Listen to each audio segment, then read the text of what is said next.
that creative, what do we want to create? Do we want to create from a place of love or fear? And so they are connected. But also with regard to our own body, how do we surrender into the, as a woman, the receptivity of pleasure? That does, if we feel safe, and if we can do that by virtue of feeling safe. But in order to feel safe, we have to, in a sense, come to a place where we're not just receiving unconditional love from the outside, but that where we feel like we have our own back. Yeah. We will have ourselves Yeah. in our own arms. And that's the ultimate safety, Mm. because the rest is, it's wonderful, but it's also correlated with our own love of ourself. In other words, if you think of the heart, and this is a lot of the beautiful work done by the Heart Math Institute, it really highlights that the heart is the most magnetic aspect of our being. So what's in our heart is what shows up in our reality. So we want to become conscious of what's in our heart. But if we are self-loving, if we have our own back, if we celebrate ourselves unapologetically, then that's the kind of energy that shows up around us, that mirrors, that reflects our own inner feelings. So the relationships we have start to mirror that, Yeah. So it does really start within.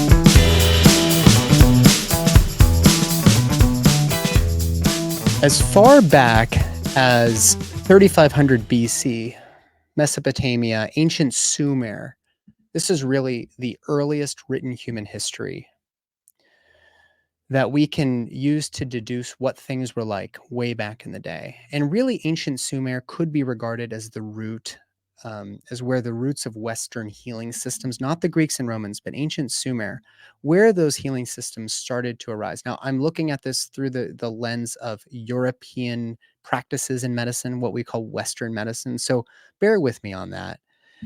In that time, it was very polytheistic. It was not just like a man in the clouds, right, overseeing the abundance and the bounty of earth. It was far more, I think, reflective of what our direct experience is with life. Now, if you're a Christian and that offends you, I'm very sorry. But the purpose of this interview is actually to open up our hearts to the various horizons that might emerge when we look back at how some of these more ancient human civilizations honored the feminine. So to the Sumerians, Inanna was also known as Ishtar um, by the Assyrians. She was known as Queen of Heaven and Earth, the morning star. She was this cosmic force propelling order and civilization, and her temple was the house of heaven. Sounds very similar if you're familiar with Christian theology, which many people listening to this show probably are.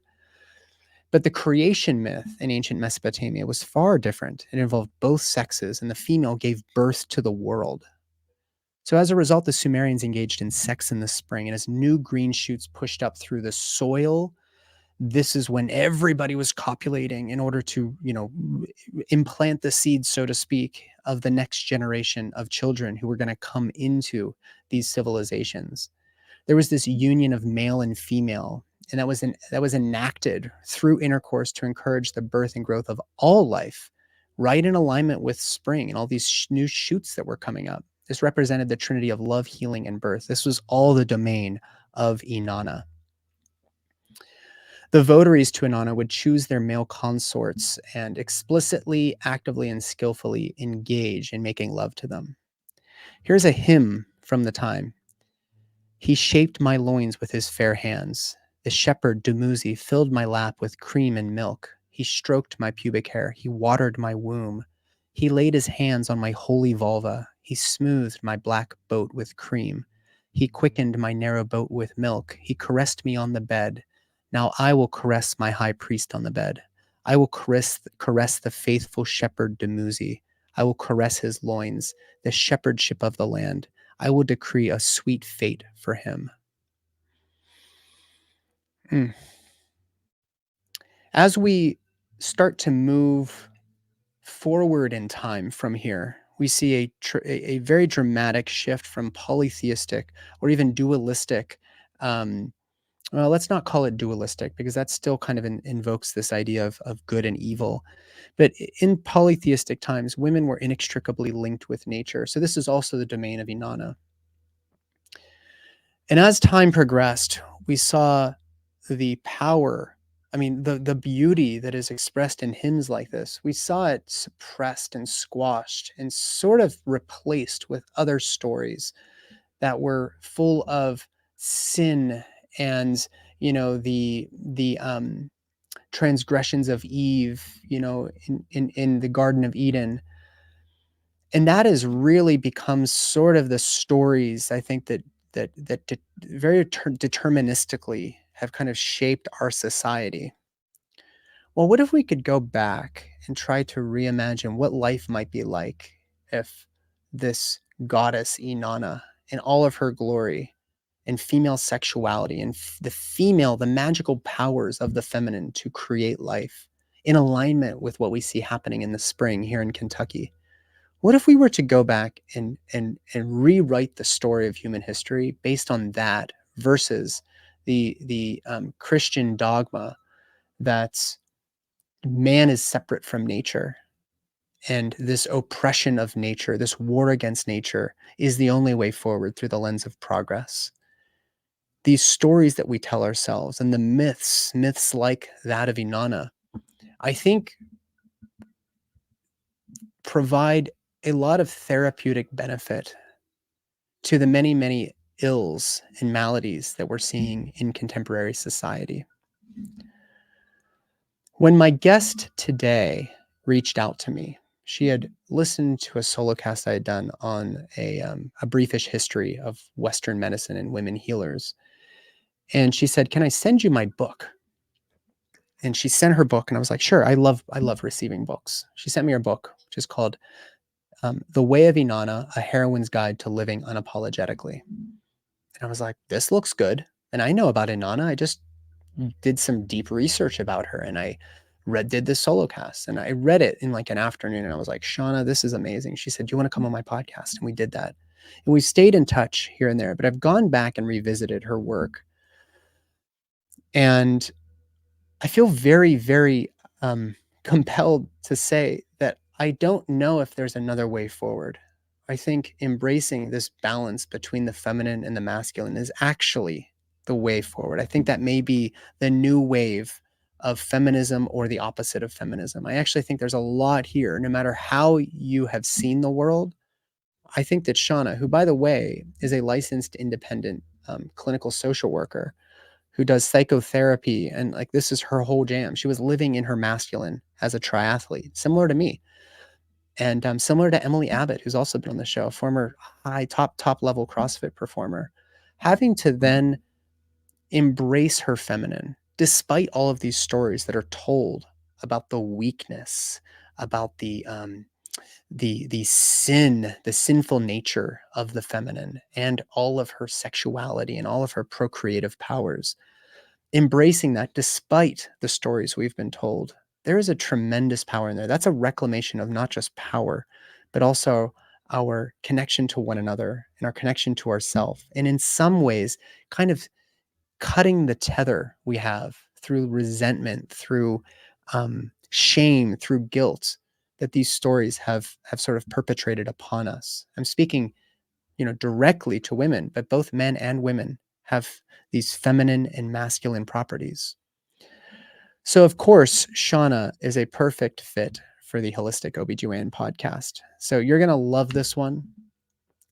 We do have one sponsor for the show, which is Immune Intel AHCC. Talk about connecting to nature. This product has been demonstrated to clear persistent HPV in innumerable women.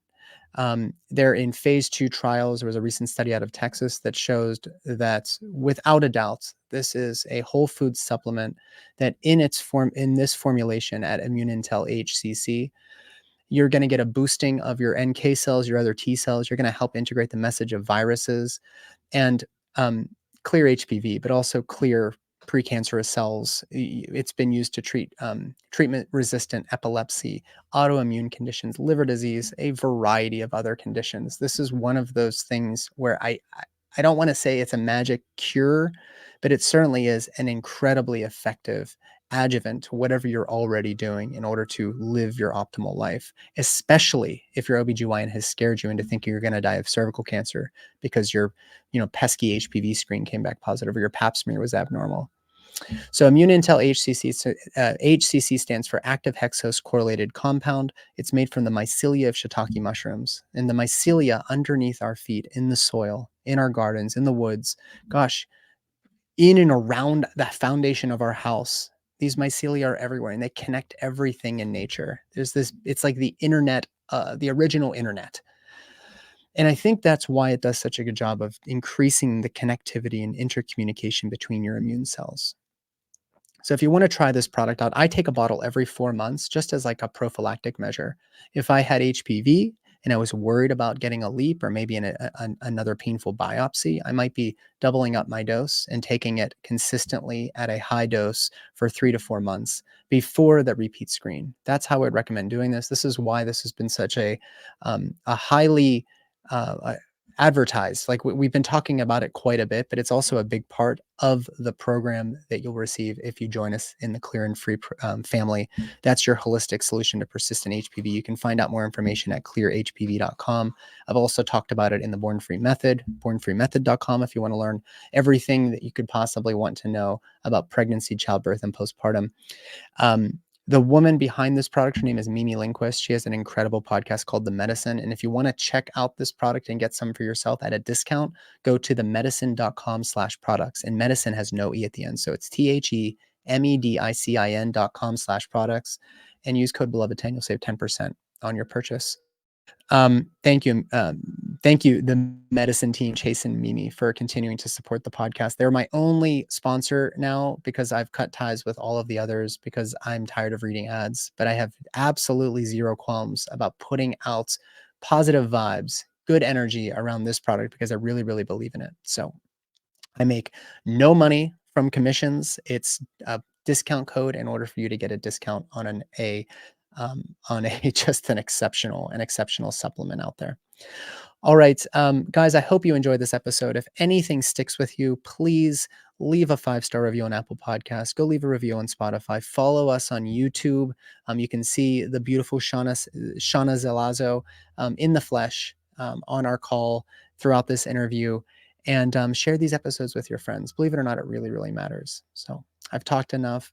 Please enjoy this conversation with author and social worker, psychotherapist, the amazing Seana Zelazo.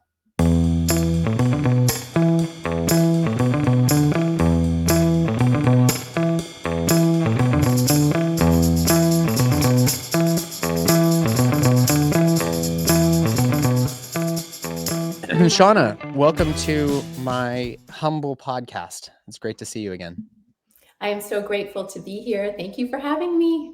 It was about a year ago, because I remember where I was and where I was sitting when you interviewed me on your podcast, which, for those who don't know, is called the Unapologetic Heroine. And you had interviewed me because of some stories that I was telling around the morning star, Inanna, Ishtar. And this ancient Sumerian goddess has, I think, probably had more influence in our gender conformity. And guys, we're not talking about trans rights and all that. We're talking about actually the way that the feminine is experienced and expressed in our society. And you were like, Nathan, read my book, come on my podcast. And I remember reading it. I read it again whenever I invited you to come back. And this might be the most important conversation that I think isn't happening within the women's healthcare space. So that's what we're going to talk about today. And what I'd like to start with, Seana, is what is a myth and how do myths serve us, or how do they serve as a detriment to our showing up in the world? Oh, I love this question so much. So thank you for asking this. I would start by sort of giving a traditional explanation of myth, which really is a story about what is often considered historical events And helping, it helps us understand, or it's aiming to help us understand cultural, social, even supernatural phenomena, experiences, beliefs. And ultimately, I see myth as, I do think it serves us. I mean, I think there are definitely myths that were had an agenda behind them historically that were maybe not the most supportive. But what I do love about myth is that, to me, it's a little bit like abstract art, in the sense that it's really interpreted. It's meant to be, in my understanding, interpreted by the reader themselves. And so, and it speaks to, why I love myth is because, to me, it's a little bit like living medicine. It speaks to the plasticity of consciousness, of our brains, of our souls, the expansion, because the way that we interpret the myths shifts over time, right? As our consciousness evolves. And why I think it's a lot like art, or abstract art in particular, is because it's really meant to say, it's like an orienting principle, in my opinion. And I think the gods, goddesses, the angelic realm, the higher dimensional beings that these myths are often about, I do think they are, in a sense, in sort of bringing these myths through the artist or the mythographer. It's almost like channeled through for us, for humanity, to have an orienting principle that is not telling us it is this way or this way, but rather it is saying, here is a narrative where you may find yourself in, you may see yourself in this narrative. And it's really just showing us to, a way into our own heart, and that then becomes the directional signal for us, that myths can assist us in making meaning. And the Mm, meaning almost always brings us ultimately back into our own heart, and then that's the place from which we can move. yeah. So I love myth. I love how it expands. And I think we do live inside of stories, Nathan. I think there are narratives all around us. You, as an OBGYN, the body, the body is linguistic and it's telling a story. So to orient ourselves in the construct of narratives, I think, is really empowering, because we can then remember that we can write it. We can write our own narrative. We can write our own story and write the direction that we wish to go. Yeah. So I Yeah. think it can serve us, for sure. Absolutely. Yeah. Well, we're going to get through it. I'm going to list off a number of myths I think that we tell about ourselves and around, especially women and healing and birth and all of that. But before I do, I'll just as a very direct example of what you're describing here is, I think even the story, or even the myth of disease, is kind of an interesting one, right? Now, what I'm not saying, everybody listening, is that disease is not real, that cancer is not real, that if you just believe that you're going to live forever, you're going to live forever. That's actually another myth that we're actually playing out in this whole longevity science space, where we're unwilling to even confront mortality. But that aside, when a person gets, let's say, a parasitic infection, I just got off the phone with my mentor. I'm studying for my third board certification, so to speak, which is in anthroposophic medicine, which is really through the lens of Rudolf Steiner, who developed the principles of biodynamic farming and Waldorf education, as well as anthroposophic medicine. And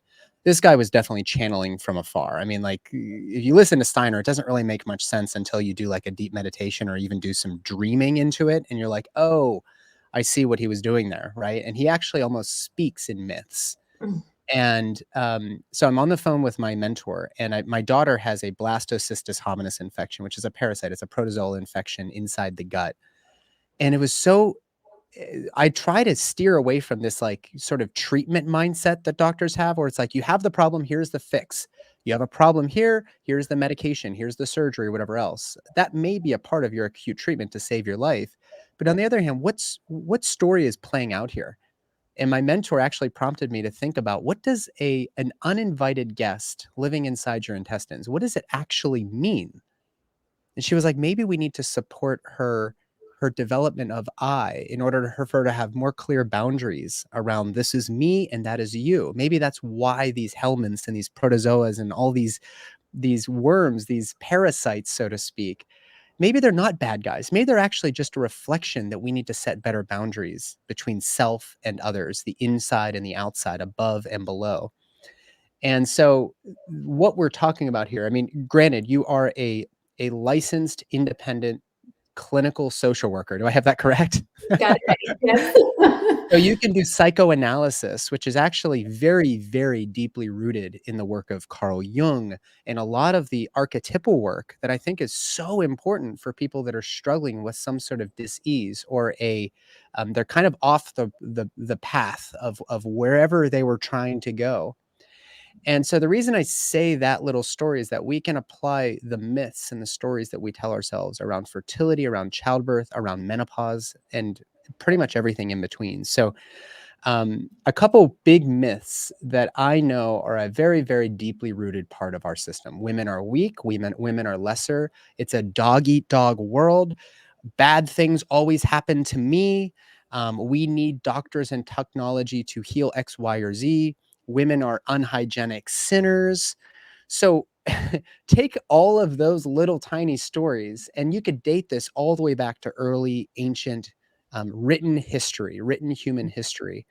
And I think it's a really, really appropriate time before we get into how these myths might be contributing to some of the conversations around our complex gender roles and what's evolving here, especially in the United States, but really worldwide, and has been for centuries.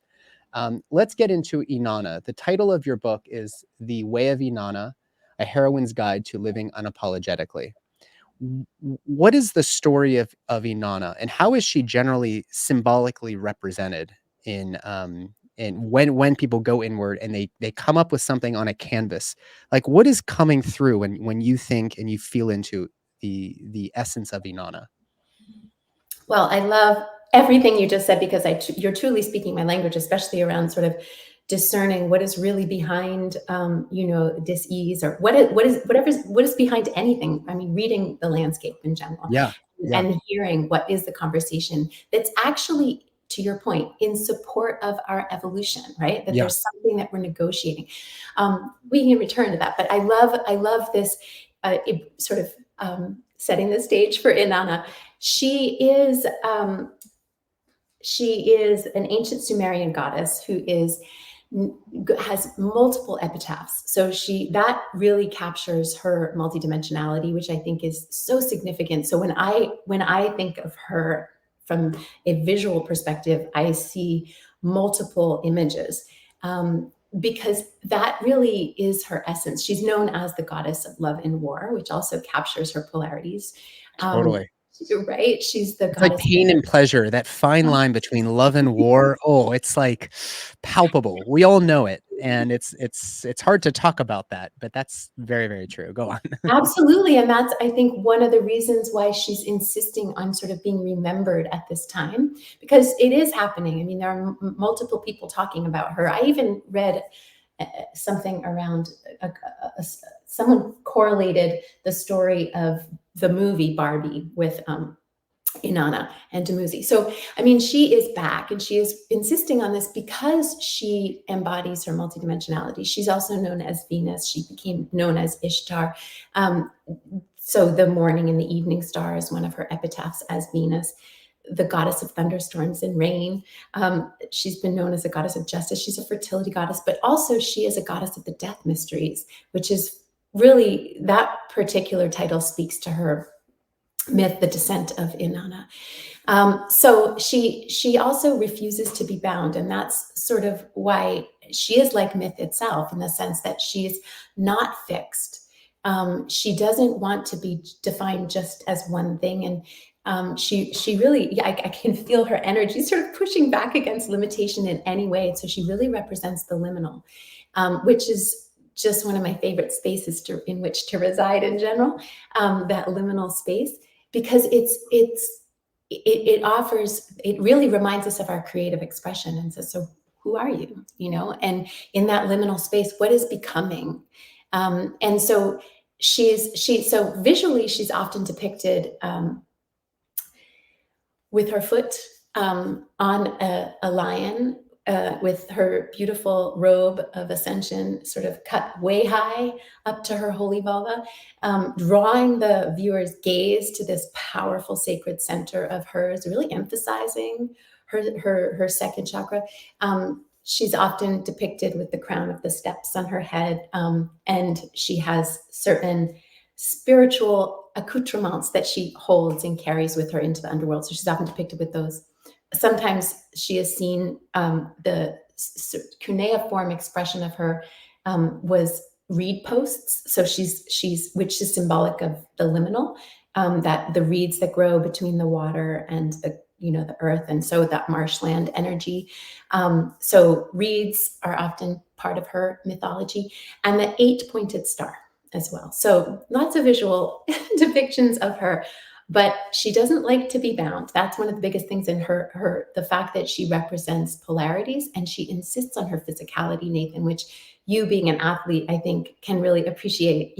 She is not just, so she's not teaching about stepping into your divinity once you drop the physical body. She's inviting us to own our divinity, to own our goddess nature, to own our potency while in the physical body, to ascend while in the physical body. So I think she is a goddess that speaks to us now, really relatable at the moment. Yeah, I think we could probably take the conversation around gender roles. I think we could take that a step further, but before we do, I want to throw in a lot of there's this deeply problematic part of human history that not too many people talk about. Like, we talk about slavery over the ages, not just in the United States, but over the course of written human history. But we also have this really, really, I mean, we've got genocides, we've got all kinds of terrible things. What's going on actively in the Middle East and has been for 100, at least 50, 60 years, in the Gaza Strip. But the part of history that to me is most disturbing is this dark Middle Age period where we were, murdering women and children at the hands of the church and the state. Usually, somebody like me sitting in a courtroom with a judge saying this is real medicine or this is witchcraft, and that was enough for women and children just to be maimed and tortured and sort of publicly executed. So during these witch hunts, which were most notable across the continent of Europe, some of these stories that I think have been perpetuated by the Catholics and Protestants in their crusades across the world were sufficient were sufficiently they've taken sufficient hold that I don't think we've really shaken that too much. I think women still carry the story of original sin, for example, and oftentimes people treat labor pain, as the sort of working out the sins of Eve, right, which goes all the way back to this biblical story, which may or may not serve us anymore, at least through that lens. So I want to ask you how, from what you've understood around this evolving character of Inanna, how did those stories um, how were they utilized to serve the objectives of the witch hunters, right? And what is, I think, still today has still I think is still a part of the sort of interweaving of our society.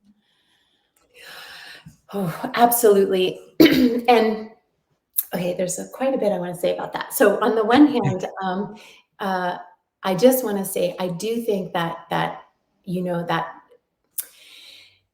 heretical witch figure is the visionary. And I think that the visionary, I really honestly think, Nathan, that the visionary has returned. And so there are many people walking the earth right now because we are evolving in such a powerful way. I do think there are a lot of visionaries who have incarnated. And so there's a lot of individuals that are playing out, and I see this in the work that I do, the witch wound, the healing of the witch wound, the reclamation of Right. this healing process that Yeah. needs to happen. So it is a part of the conversation for sure. In terms of the healing work that I do, I see it a lot. So ultimately, I do think what happened was, there's a way that when the divine feminine was buried alive, we came out of balance, and that there's a a desire to, we have to, in order to stay on the planet, return to balance internally and externally. The planet herself needs to. So the myths were about, ultimately, the way that I see what you're describing unfolding was a way to keep the potency, the generative potency of the divine feminine, under wraps, so to speak, to find her. And what we're having happen now is this way, this return of the divine feminine is not about power over the masculine. And I think there is a beautiful archaeologist, anthropologist, Maria Gimbutas, who did a tremendous amount of work in goddess consciousness, I'll call it. But and what she came up with was this term called matristic societies or matristic cultures, and she used that term in her theoretical work to differentiate matriarchal, the term matriarchal and patriarchal. She didn't want us to think of, she Right, matriarchal right. like associations with dominance over, and that's not what these societies were about. They weren't about usurping men's power. They were about being in alignment, shoulder to shoulder, balanced, and that's what we're wanting to happen again. So Yeah.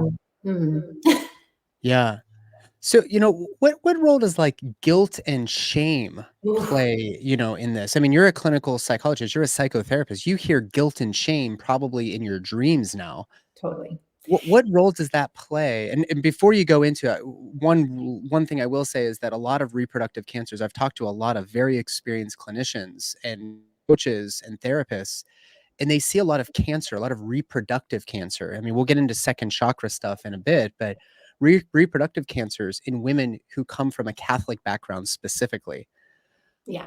So much guilt, so much shame around sexuality, about embracing femininity. And guys, we're not talking about like males and females. We're not saying, we'll get into this a little bit further, but like to be ashamed to be proud of your femininity, or to be proud of your menstruation, or to be proud of your like hyper active sex drive, like it's leading to a lot of stuff being bound up and expressing itself in untoward ways, even through a very, very directly, measurable sort of physical sense. So let's talk about guilt and shame, and how Inanna, this essence, may help us to clarify some of that, and maybe even, I don't know, move out of a state of shame and guilt. This is why I love your work so much, because you're speaking to the mental, emotional, and spiritual bodies as well as the physical body, right? And it really is all of these processes that need to come into alignment. So they can be affected. Indeed, the guilt and shame, the way that I have understood it, is the internalization of subjugation, the way the oppressive energy from the outside became internalized, and the guilt and the shame is like the now, Bingo. in a sense, you're doing it to yourself. Yeah. So and the transformation Mm. that can unfold with Inanna is that she is completely unapologetic. She wants what she wants, and she goes and gets it. And she knows who she is, and she's comfortable with it. She doesn't, she is, one of the characteristics of Inanna is that she is rather impatient, and she doesn't care. Like she's not ashamed by that. She just goes for what she wants. So the idea of self-love is fundamental to the conversation about guilt and shame, because those two really impede self-love. And I personally was, doing this work as a clinician and helping people access self-love. And it wasn't until I worked with Inanna energetically and really dove into her vibration that I could really embody self-love. It really was transformative for me. So I think that what she does is that the archetype of that unapologetic heroine frequency gives us the permission to go, I don't need this. This internalized oppression isn't even mine, and I don't want to give that any more power. So to transcend it, to well, more specifically, to integrate that and heal it.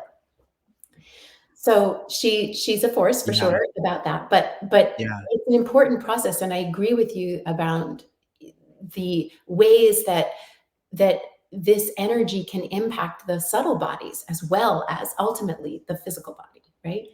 Right. Right. So, are you familiar with German New Medicine? No. So, German New Medicine is basically a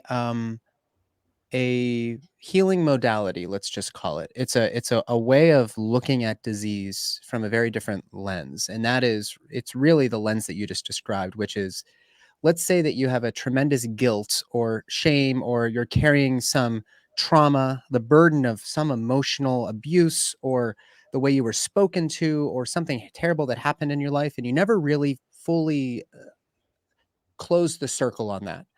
That little undigested morsel can manifest in the body as dis-ease or pathology, right?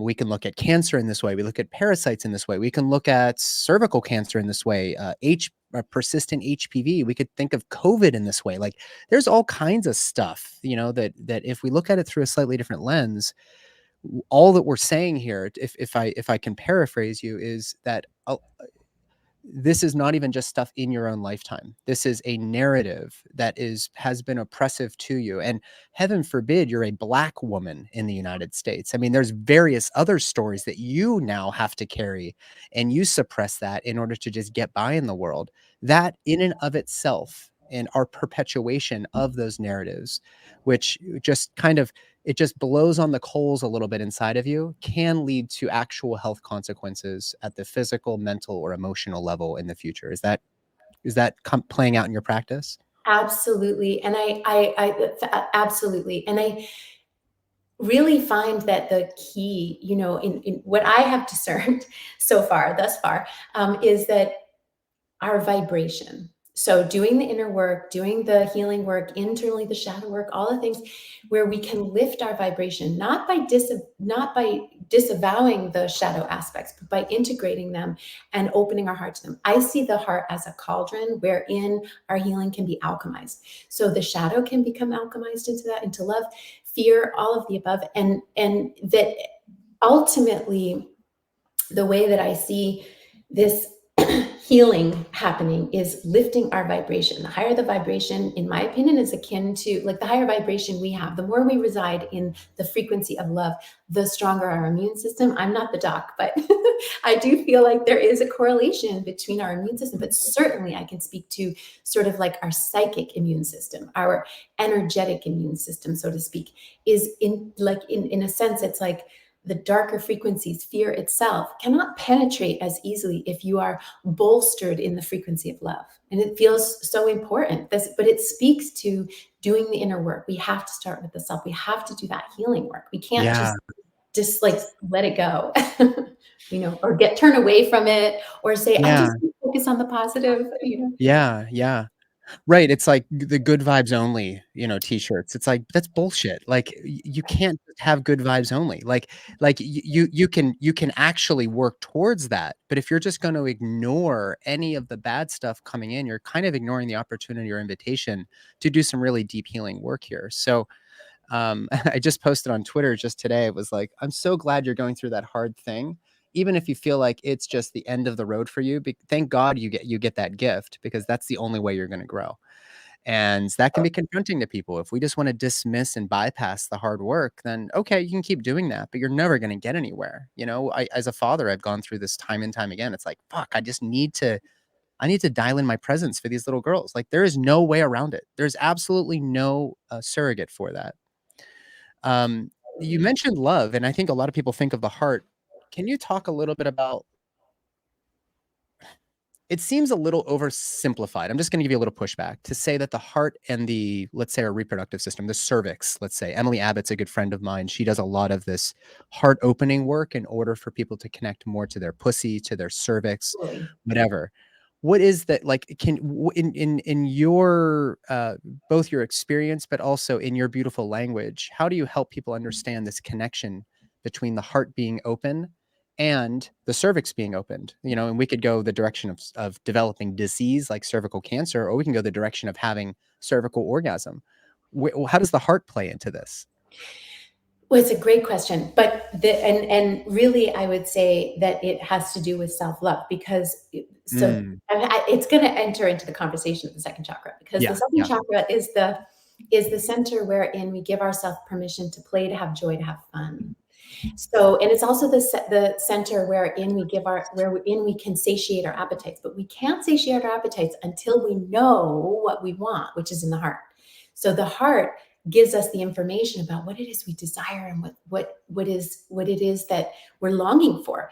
And then we can, in a sense, connect in and fulfill ourselves in a sense, through the second chakra, right? And the second chakra, of course, is not just from a sexual perspective, which is a fabulous aspect of it, but it's also the creative center. So to me, when we conceptualize, being agents of change, creating change in the world, there is a correlation to me between the heart and the second, or the womb space, the second chakra, Yeah. energy, because that creative, what do we want to create? Do we want to create from a place of love or fear? And so they are connected.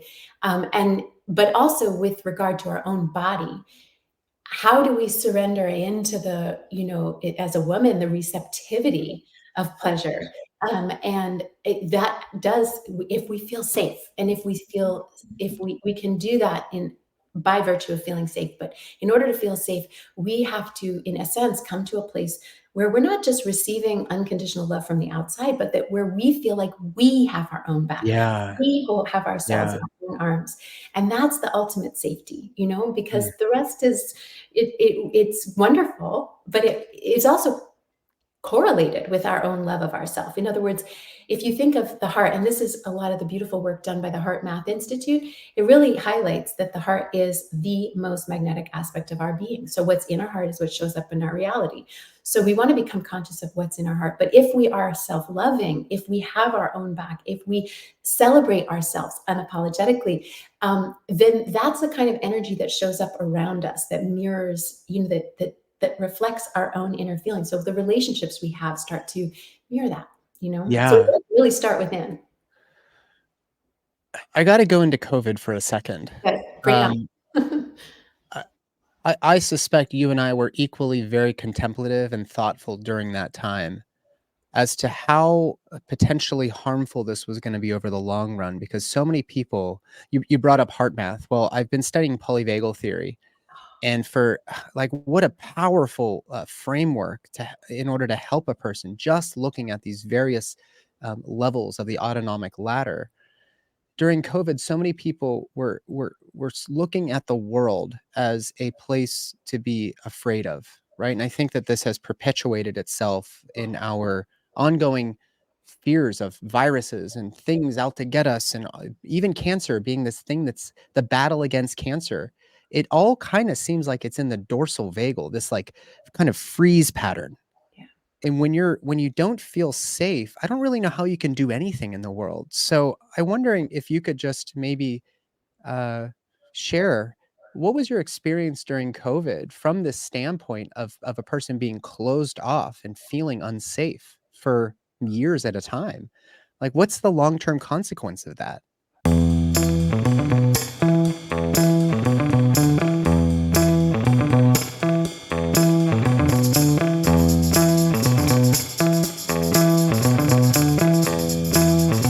Hey guys, it's Nathan. Sorry for this brief interruption, but I got to tell you about a new offering that I'm going to be making available this fall. You've heard about the Born Free Method. That's our comprehensive pregnancy and postpartum program.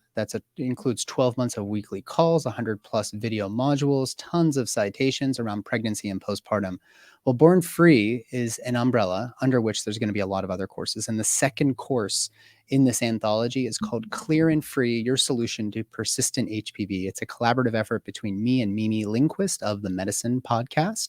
She is a relative expert in, I say relative because I don't consider anybody a full expert in anything, but Mimi has gone deep into human papillomavirus and some of the ways that we can use lifestyle to augment the immune system in hopes that your routine screening for HPV or your routine pap smears are going to come up negative and clear, so you can go another 3 to 5 years and not even think about it until your next appointment, whereby hopefully you'll screen negative again. So the typical path that many women experience of all ages in their OBGYN clinic is, hey, you're due for a pap smear and we're going to test for HPV as well. If one of those comes back abnormal, your OBGYN is going to say, oh, darn it, it's abnormal. Why don't you come back for a repeat screening in 6 months or 12 months?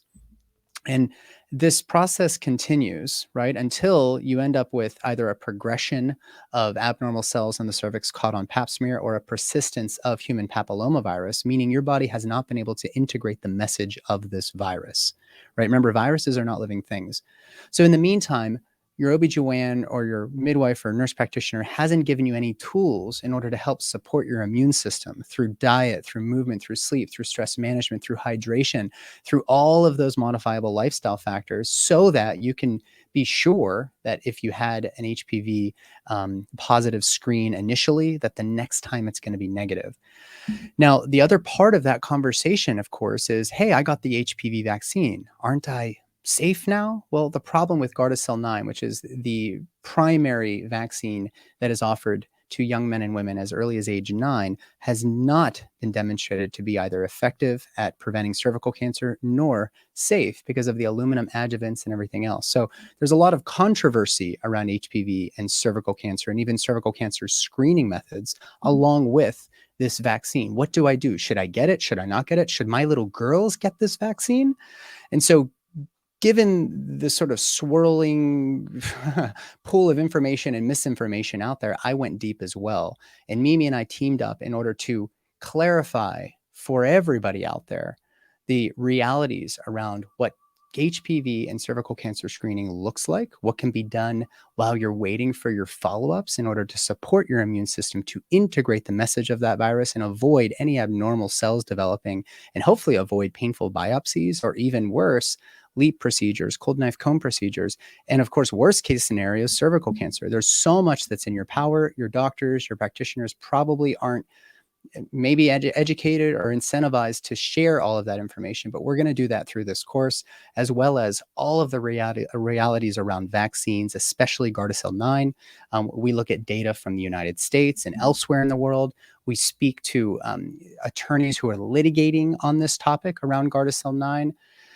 What you can expect from the course is around 90 lessons, self-guided. And we're going to also offer monthly calls for 6 months after you enroll with me and Mimi, where we're going to be able to answer all of your questions and provide you with that support that perhaps you aren't getting from the healthcare professionals that you've entrusted your cervical cancer screening and your well woman care. So we get into HPV, we get into cervical cancer screening, we get into the immune system, vaccines, viruses. It's everything you've wanted to know about any of those topics. Go to the link in the show notes and you'll find your way to book an enrollment call, and we'll get you enrolled right there. We're going to be enrolling in October. I hope to see you there.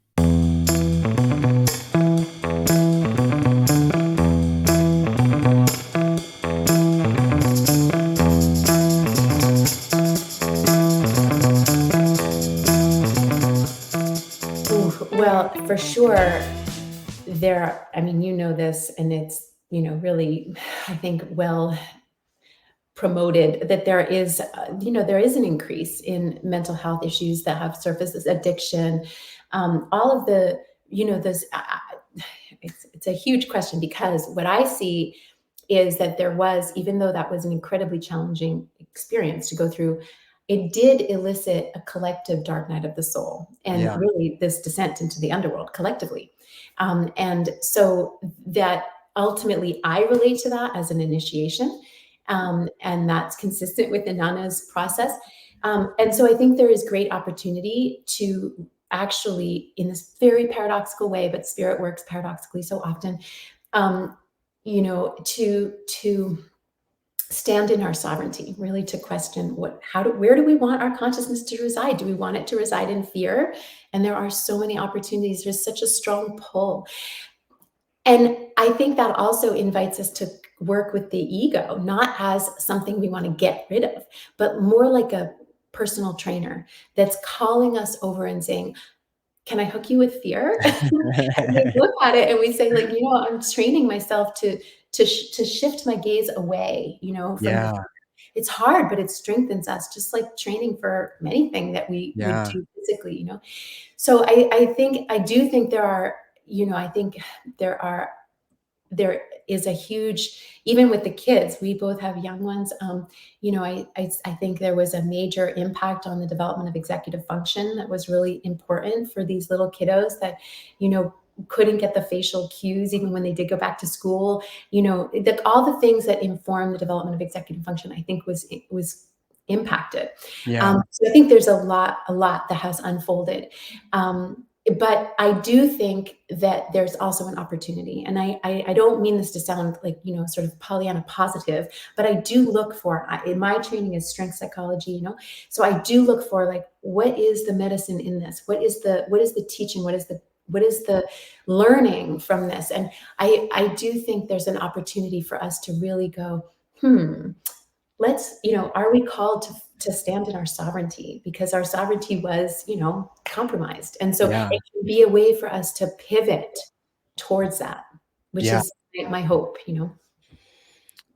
I couldn't have said that better myself. Yeah. I mean, in some ways, and I have to say this, I have to, I guess, be a little gentle here, but for whatever, in some aspects, COVID was like the rite of passage that I needed. It was like an initiation for me to really look in the mirror and be very honest with myself. Like, who are you and how are you going to show up tomorrow?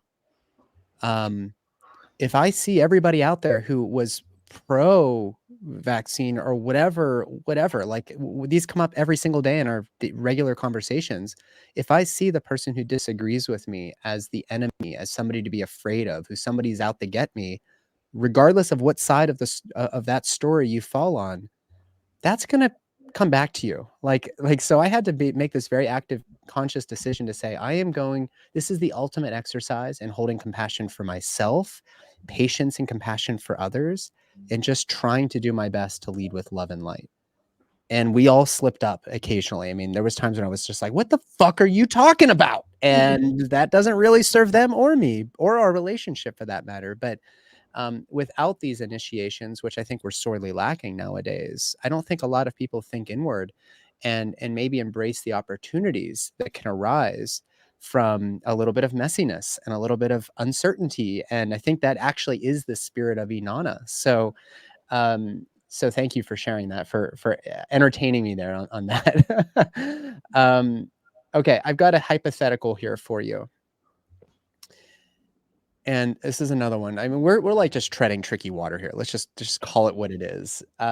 A lot of so I did a lot of feminist women's studies when I was in college as a part of my Hispanic language and literature degree, and a lot of people continue to sort of say things like men did us wrong, and the history, his story left out the feminine archetypes and historical these perspectives. But nowadays, it seems like the most radical feminists are sort of like anti-masculine. They're sort of like anti-man, and they seem to almost be fighting for privilege over men, as opposed to equity or equality, whichever way you want to look at it, where we're actually all living in harmony, yin and yang, divine feminine, divine masculine. Now it's like the men had their chance. It's the women's turn to take over. This gets into that matriarchy versus patriarchy conversation. What would you say to that as we try to move forward? Because I kind of feel like the pendulum could swing in the opposite direction. And while I'm okay with that, if that's what has to happen, like I've had my time as a white man, I guess, on my throne, is that really going to lead to much harmony, as I think a lot of this sort of fourth wave of feminism, those feminists might be suggesting? I know that I'm throwing these softballs at you, so No, it's perfect, because I really think Inanna would appreciate such a question, because ultimately it really is nuanced, in the sense that the what I was saying earlier about the term matristic over matriarchal, this idea that goddess consciousness is not about dominance over. It is not right. about power over. It's about unity. Goddess consciousness, or divine feminine consciousness, is about unity. It's about compassion. It's about non-judgment. It's about unconditional love. And, the idea is that if we're really going to if we are going to move forward, ultimately, and I know this from a clinical perspective, working with trauma, we can do work on a particular issue that we may have dealt with, a traumatic experience.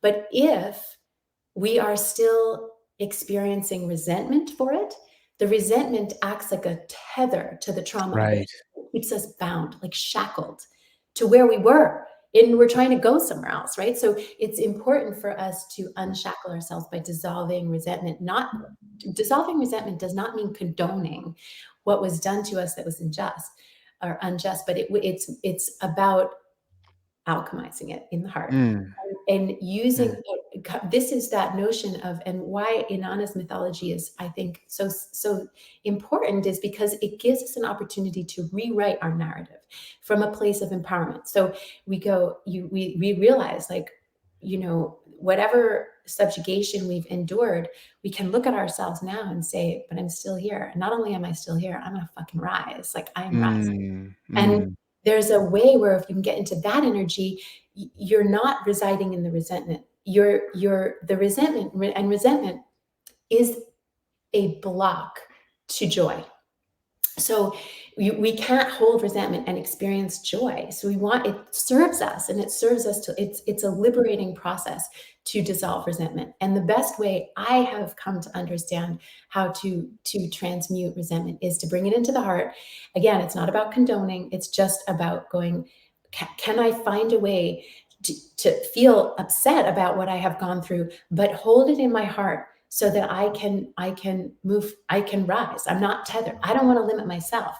The other thing is that there's a way that I want to say, I guess, in dissolving resentment, that we can see our strengths, right? We can come to say, like, who am I as a result of Yeah. what I've gone through? And we bring our focus on who we are now, not what we've endured, but not being defined by the trauma, but seeing instead our strengths that we have accessed as a result of coming out of the trauma. Yeah. Yeah.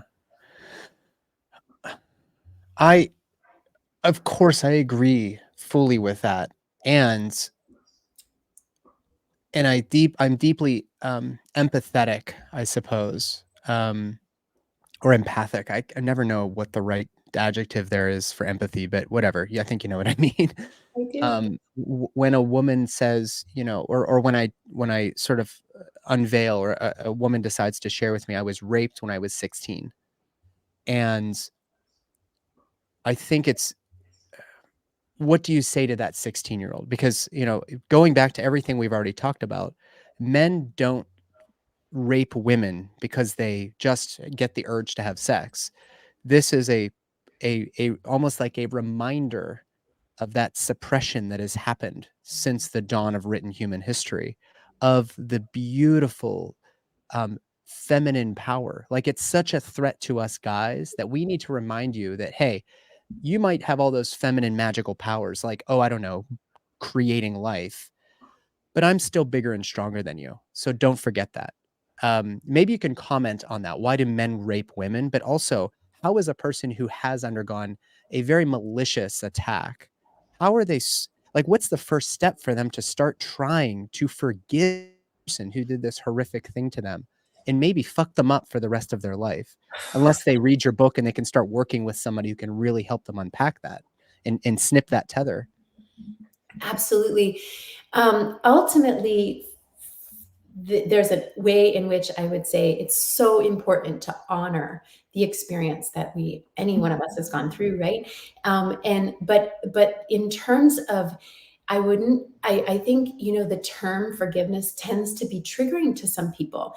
So I like to think of it more as acceptance, like not accepting what, like, again, none of this is about condoning at all, but it's about what have we gone through that is, I like to think of, this is one of the reasons why I like myth so much, is because we can make meaning out of it, and we can find meaning in our own experiences.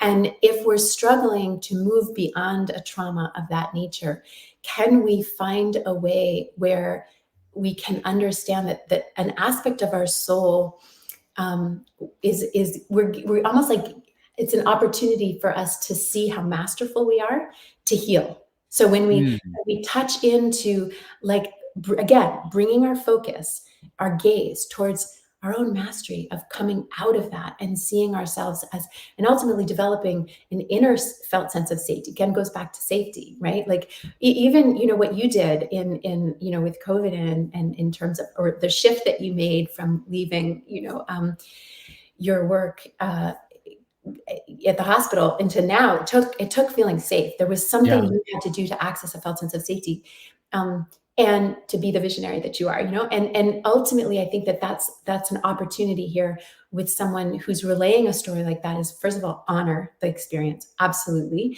and give space for it to be told, because there is such healing in receiving that story, and for the story to be literally expressed. And because the body is linguistic and tells a story, when we can take the painful trauma out of the body and share it in a safe space, it's very powerful and very healing in and of itself.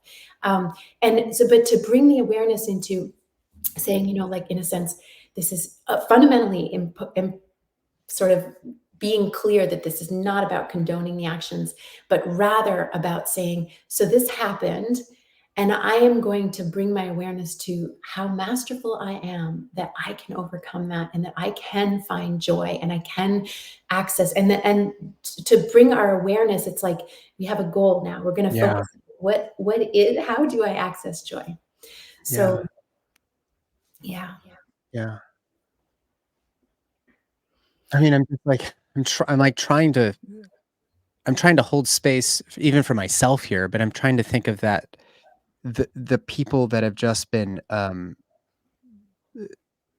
don't know, they've been like the second class in Yeah. every which way.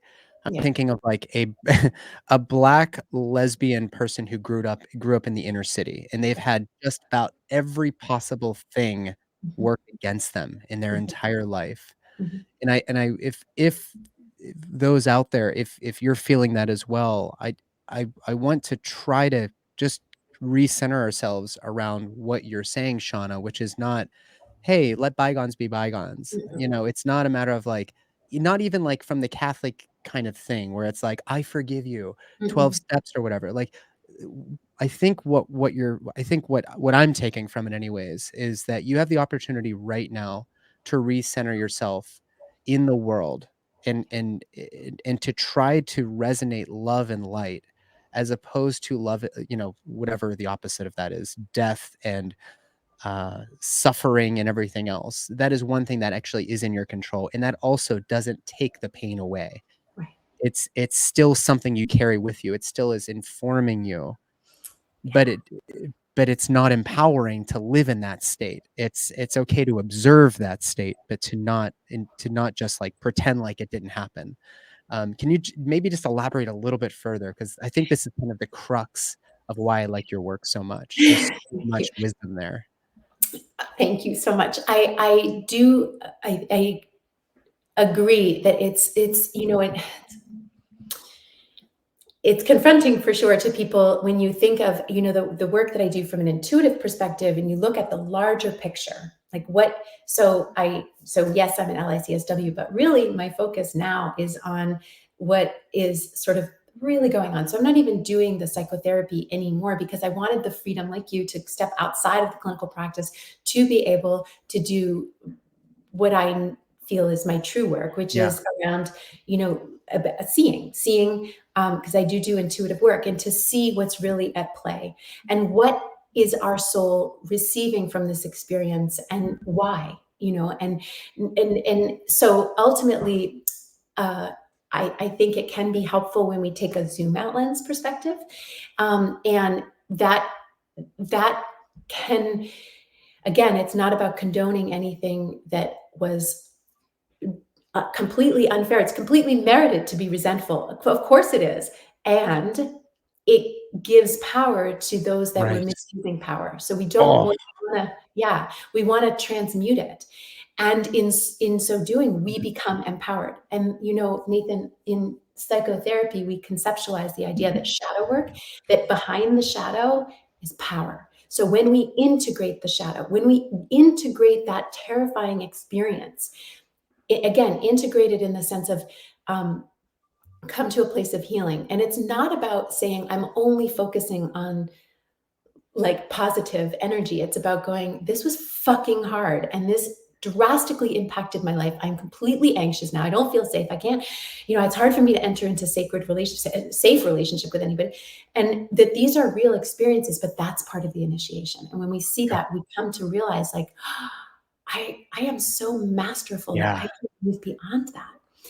And Yeah. so the zoom out lens perspective is one of the reasons why I transitioned away from psychotherapy, because you can't bill insurance companies for Right. like something that you can see as a past life issue. Yeah. So, when you go back and you say like, there's a way that, when we remember this, I think that's important, that in our process here in the earth plane, on the earth plane, when we can come to a place of healing in ourself, there's a way where it positively, I believe, positively impacts sort of retroactively our ancestral lineage. So when we can come to a place of safety and heal through the experience of subjugation, that there's a way that we're in a sense supporting those that came before us, and if they may not, even ourselves, even past life experiences wherein we were killed and we weren't able to find our voice again and speak up for ourselves.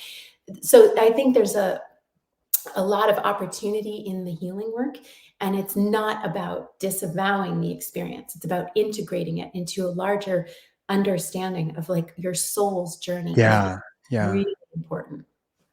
How does your work with this figure, the essence? I say the essence because to just identify Inanna as a real person, which I'm sure there probably Right. was a real person, but it's really this. It's almost like when you pull those oracle cards and you pull the Inanna card, right? There's something that comes through with that message. I mean, you're describing a warrior with armor and a seven pleated skirt for the seven levels of initiation, and she's showing her vulva. Like that's a radically different version of what we see even in Hollywood nowadays. We're starting to see a lot of penises, which is interesting. We're seeing Mhm. a lot less vulva and breasts, which is kind of interesting, but you see Inanna and you're like, whoa, like talk about like the feminine warrior, goddess, priestess, all of the things come to mind. How could a person, if they pull that oracle card, right? They pull, hopefully they go and buy your book, guys.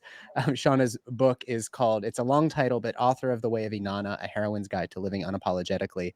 How can living unapologetically, how can that serve you when you're going into childbirth? Mm.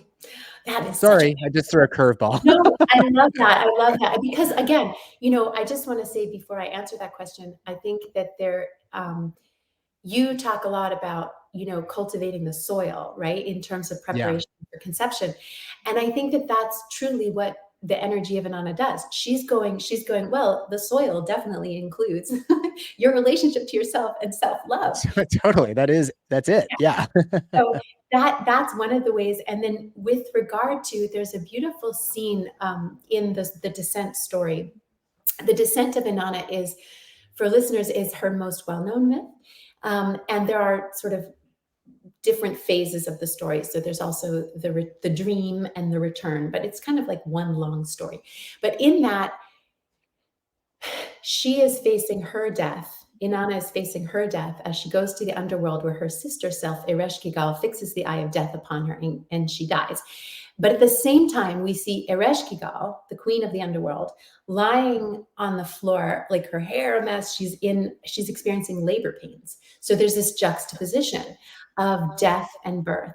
And what it really highlights is this notion of transition. And your work as a hospice doc and an OBGYN, you've gotten to see these beautiful rites of passage, and you get to feel, because you've been in there. And I am formerly a hospice social worker. So I have been able to be in that space, that sacred energy of transition. And it's, either end of the spectrum. It is so sacred. There's a frequency and energy in there. So in terms of, touching into the I would say the vibration of Inanna and how that can support us in childbirth, it is absolutely channeling the warrior for sure. But also it is about remembering our own divinity and remembering the sacredness of it, so that the actual act of childbirth, it's hard not to feel the holy energy of Oh, childbirth. yeah. Oh, yeah. Yeah. Yeah, biggie. Like just amazing. But when we're working with her, even before that, kind of the actual birth process, what we're doing is we're getting ourselves ready. We're physically getting ourselves ready by touching into goddess energy. We are able to then channel that frequency when we are delivering, but also we are remembering in that moment our own divinity. So we face a moment like childbirth and we go, I can fucking do anything, I am a goddess, I can do anything. So it's important. I think it can help us. But I do think it goes back to that soil that you talk about that starts with self-love. And she, to me, she has been my greatest teacher for self-love. Mm. What would she say about, I don't know, coercion in maternity care? What would she say about informed consent? Like, what would be her sort of uh, her advice to people who are curious as to how to navigate this really big dilemma right now? Yes. Oh, I so appreciate that question too, because it is, she is all about sovereignty, and she is always the reason why goddess of love, her emphasis is on the heart and second chakra. Yeah. But really she would say, what is your truth? What works for you? And Mm. that's where you need to go. Like, she is always bringing you back to the heart and going, let that be your orienting principle. And ultimately that's, then it's whatever is the individual's truth, right? Yeah. Yeah. I mean, that is literally the only qualification that I really have, apart from people being vegan, um, in order to work with them in home birth. And I won't get into the vegan thing. It's just Yeah, that yeah, I get when it. I you're get it. when you're strictly vegan, you don't generally have that great of tissues, and stuff just falls apart in ways that is completely unforeseen in other scenarios. But the other one is, if you're not willing to say that there is something that is true to me, I'm dialed into that thing that is true, and I'm ready to fucking go. Once a person is in, I'm in. I don't Mm, care what other possible scenarios, what other doctors and everything are saying. You, individual person, are going to have this baby. And if you're willing to say, I am in with every bit of my soul, I am into this process, I already know that the biggest dystocia to having your dream birth is out of the way, which is the fear, which is the disconnection, which is the lack of it's you haven't reclaimed your power. And in order to have a home birth, and I take a lot of high risk clients, if you're going to do this, you have to get that other stuff, those other stories that you've adopted about yourself, you have to get that out. And I've met some of the most incredibly powerful women that are so unassuming, but they're basically just, they're so practiced in saying, no thanks, I'm good right here. And I just admire the hell out of them mm. for wanting to do it their way. Like that, to me, is really Inanna coming through in these daily conversations I have with women. She only wants it her way, and she gets it her Yeah. way, and she's powerful enough to make that so. And I agree. I do find that so inspiring. And um, ultimately, her unapologetic nature is she holds the all, right? She's fiercely loving, Yeah. she has these polarities that, and that's the important thing, and that's the story of her descent. She deliberately goes to make known the unknown. She reclaims the shadow aspects of self, and that's part of the unapologetic, like, sorry, this is who I am kind of energy. Yeah. And Yeah. she's not going to shift it. So I think that I think that's one of the other piece is her insistence on her physicality. It really comes back to her pleasure.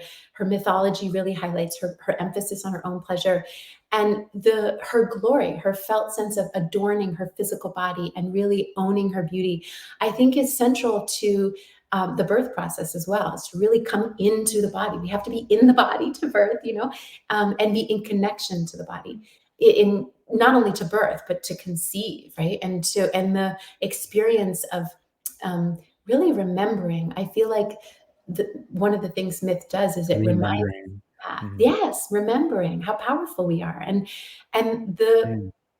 our ancestral lineage that has come before us, that has done this through eons, and to touch into that, to connect into the power that exists, that has come before us, Yeah. Yeah.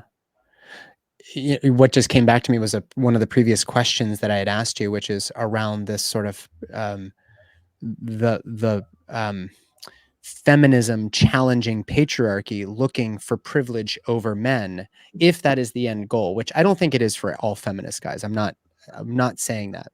And I will add that feeding into this, perpetuating this narrative that there has to be a winner and a loser, is Mm, actually that's actually the problem. And if that's where you want this to go, and you just have a swinging of the pendulum, it's going to come back just as hard, and we're going to see it shattering, both sides just over and over, which is, I think, what we've seen play out in history.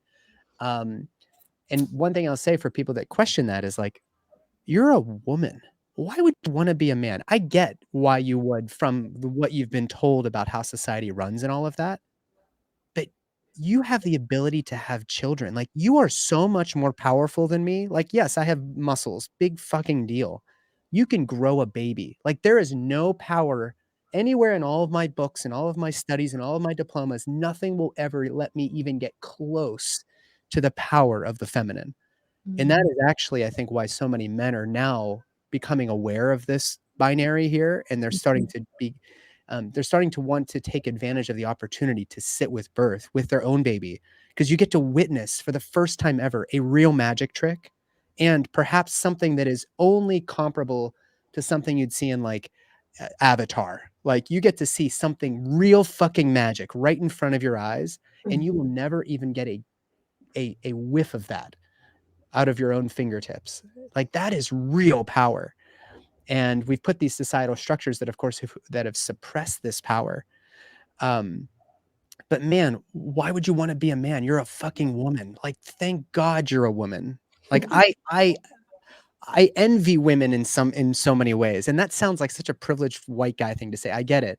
And I love the privileges I have. But man, if society were to change, the only change that I would like to see is for us to honor and bring back a reverence for the power of the feminine. I mean, that is really the only way forward, in my opinion. Ooh, And I just so, love that. I love a reverence for the power of the feminine. Absolutely. And I think that that's very, very emblematic of goddess consciousness. A yeah, central tenet of goddess consciousness is, how do we serve all, which is totally opposite to a misuse of power. And that's truly, I think, why we find ourselves the way we find ourselves yeah, today, is this yeah, misuse of power. And ultimately, I think that that's where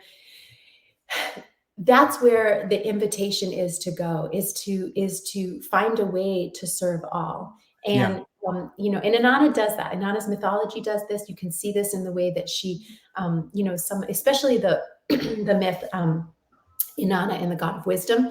It really captures how she is able to do that. But mm, that's like the unconditionally loving mother. Like, how does everyone win here in this family? yeah, But I do think too, what is so powerful is, um, not only the reverence for the feminine, but just really the reverence for all. Really, that notion of being in reverence of all of us. This yeah, dissolution of these of separate, what I call separation consciousness, the dissolution of separation consciousness, the dissolution of othering one another, and yeah, to seeing each other, as connected to each other, as yeah, mirrors, as reflections of source, or whatever you want to call it, mm, goddess. yeah.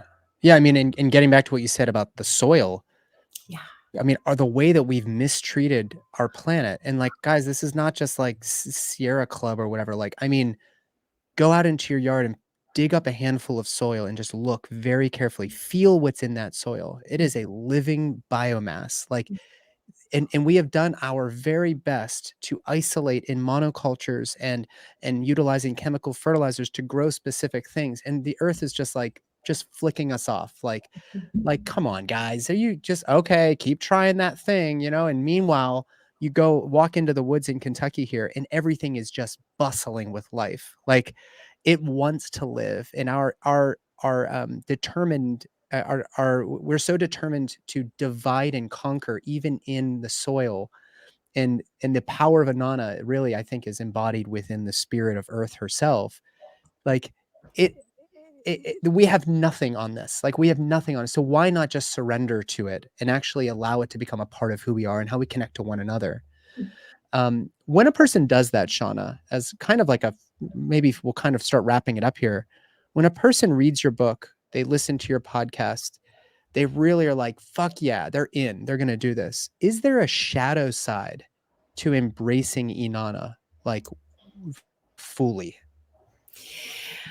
Well, she is, I mean, she brings up, her mythology emphasizes working with the shadow. But when I hear that question, I hear the sort of, I say this in my book. I was telling one of my teachers that I work with this beautiful, amazing, holy elder crone, powerful teacher who said, you're going to put a warning label on that, right? Like, when I told her I was going to write this book.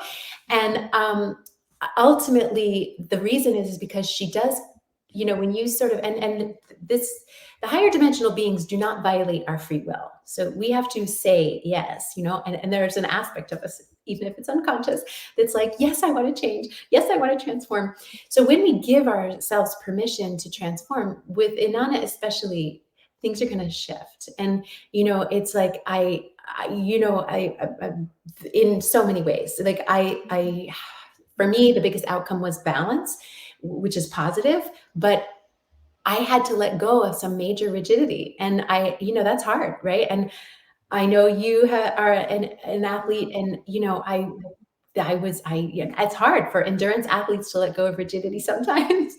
And Yeah. I had Well, you're to. like stuck in your masculine, right? As an athlete, it's the same with Emily Abbott, my friend that I mentioned before. Yeah. Yeah. Absolutely. And so things, I mean, just everything changes. Boundaries become clear and really strong and firm. And so relationships can shift. And, and there are just things, if you say yes to walking your initiatory path, they're not easy. It's not easy. It's not for the faint of heart, in the sense that, just like signing up for an Ironman is not for the faint of heart. It's hard, but it's also so incredibly rewarding. And it is the way to, these initiatory processes are, you could say there's a shadow aspect to it, in the sense that it's not easy, but it yields liberation. So, your Yeah. liberation is everything. Yeah. And when Yeah. I say it yields liberation, because it invites us to heal. And when we heal, we are letting go of the trauma of the past. And as such, we that comes up, to heal from a therapeutic perspective, psychotherapeutic perspective. We have to, what wants to heal has to be revealed. Then we have to feel it, and then it heals, right? So the feeling part can feel like a shadow aspect, because kids Yeah. feel uncomfortable, Yeah. but if that's our path to freedom, when you get onto the other side, you definitely typically go, I wouldn't have changed that, because I'm free, or I'm healed, Yeah. Yeah. Wow. Yeah. One final question for you, Shauna. Mhm. This is not shameless flirtation, but I want to know, since you've had to reclaim your feminine, you've been so deeply thoughtful and meditative around Inanna and embracing the feminine and releasing, or not forgiving, but embracing the past, embracing the challenges life has thrown at you, having to shed and rebalance some of your divine masculine with some more divine feminine, all of that. How has it changed your relationships to men? And I don't actually know that you have a male partner, so I'm presuming. But if you do, when is it that your partner, your male partner or your female partner, when do they, when are they most attractive to you? Like, what is the Courage. ultimate man to you? Yeah, courage. When they're embodying courage, because courage means that you are willing to live true to your heart. And if you're willing to live true to your heart, that's going to turn me on, and I think what's so powerful is that when you do the healing work, again, since our heart is our most magnetic aspect of our whole being, when you do the healing work and you're no longer connected to what I would say is like the toxic masculine energy of the patriarchy that held the divine feminine down, you start to open a door for the sacred masculine to show up. And because you're resonating in that frequency, and so energies show up that reflect that. So the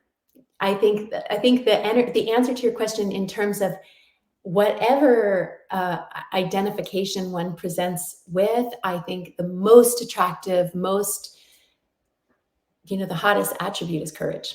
Yeah, yeah.